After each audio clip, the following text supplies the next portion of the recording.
बिहार की जनता को बहुत बहुत धन्यवाद, उनको बधाई हो। उन्होंने बढ़ चढ़कर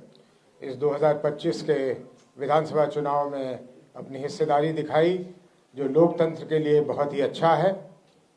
उसके बाद एनडीए को प्रचंड बहुमत पाने के लिए बहुत बहुत शुभकामनाएं। हमें और भी खुशी होती कि अगर ये एनडीए की प्रचंड बहुमत उनके सरकार द्वारा किए गए काम के आधार पर मिलता, लेकिन जैसा कि ये जग जाहिर है और जनसुराज का मानना है, ये मतदान जो हुआ है और ये जो उन्हें बढ़त प्राप्त हुई है, ये जो प्रचंड बहुमत उन्हें मिला है, ये खरीदा गया हुआ प्रचंड बहुमत है। पहली बारी देश में, हालांकि छोटे छोटे ऐसे प्रयास होते रहे हैं, लेकिन पहली बारी मेरा मानना है, हम लोग सबका मानना है और अधिकांश बिहार के लोगों का मानना है, बाहर के लोगों का मानना है। आप तमाम अखबार के अगर एडिटोरियल्स पढ़िए तो आपको पता लगेगा कि 21 जून के बाद इस सरकार ने चुनाव के होते होते तक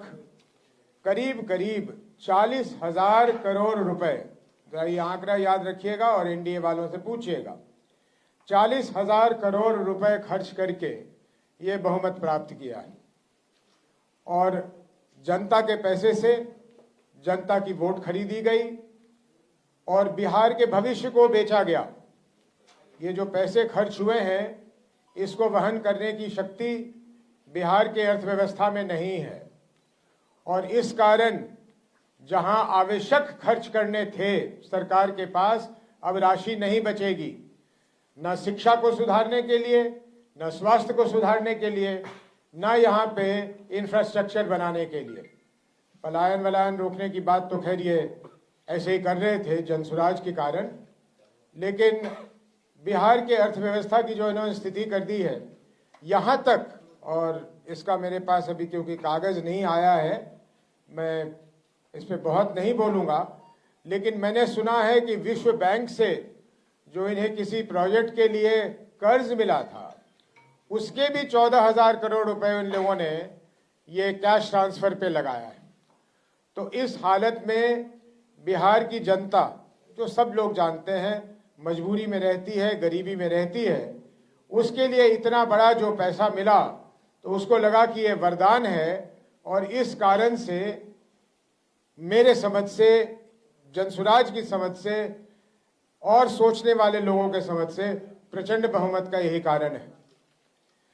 अब हम लोगों का मांग है एनडीए से कि उनके जो भी मुख्यमंत्री बने, वो उनके कार्य क्षेत्र की बात है, मुझे उसमें कुछ नहीं कहना, लेकिन हम ये आशा करते हैं, ये हमारी मांग है कि एक साफ सुथरी सरकार बने जिसमें भ्रष्ट और दागी मंत्री की जगह न मिले। जो पिछला कैबिनेट था या अभी भी चल रहा है, शायद वो उन्होंने इस्तीफा नहीं दिया है, उसमें जिस तरह के लोग थे उस तरह के दागी लोग ना हो और बिहार की चिंता करके, जो आदरणीय प्रधानमंत्री जी और नीतीश जी ने कई बार दोहराया, उन्होंने करीब करीब वही बातें दोहराई जिसको शुरू जनसुराज ने किया, जिसपे जनसुराज अडिग है। ये शायद प्रधानमंत्री जी ने कहीं पलायन की भी बात की कि पलायन के लिए वो कुछ करेंगे, कुछ फैक्ट्री लगाने की बात की है। इन सारी चीज़ों को उन्हें तत्परता से करनी चाहिए। जनसुराज की पूरी निगाह उन चीज़ों पे लगी रहेगी। जहाँ तक जनसुराज का सवाल है, जिस संकल्प के साथ, जिस दृढ़ता के साथ हम शुरू हुए थे 1 साल 1 महीने पहले एक पार्टी के रूप में, वो दृढ़ता, वो संकल्प बिहार के लोगों को उसी तरह दिखेगा, बिना किसी परिवर्तन के। और हम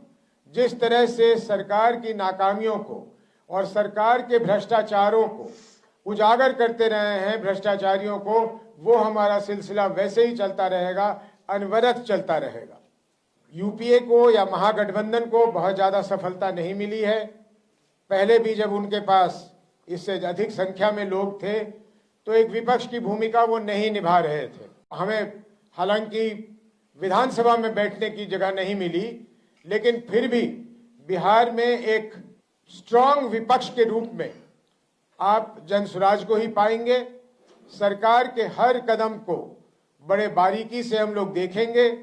उसका विश्लेषण करेंगे, बिहार के लिए, बिहार की जनता के लिए उसके क्या लाभ हैं या क्या नुकसान है, उसको हम उजागर करते रहेंगे और आप लोगों से मुखातिब होते रहेंगे।